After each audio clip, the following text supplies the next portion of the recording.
पर उसे इसका जरा भी अंदाजा नहीं था।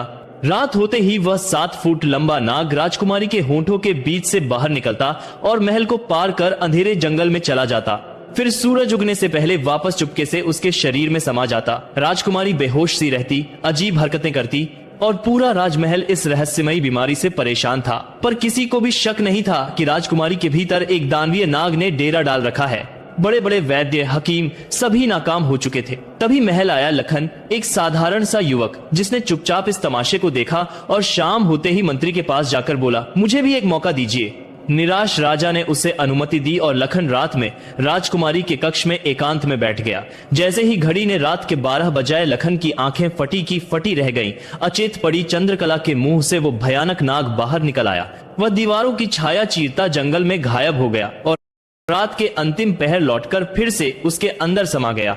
लखन सारी रात सांस रोके यह दृश्य देखता रहा और उसे समझते देर न लगी कि राजकुमारी की बीमारी की असली जड़ यही नाग है। सुबह होते ही राजा घबराहट में दौड़ता हुआ आया। बताओ लखन, मेरी बेटी को क्या हुआ? क्या वह ठीक हो जाएगी?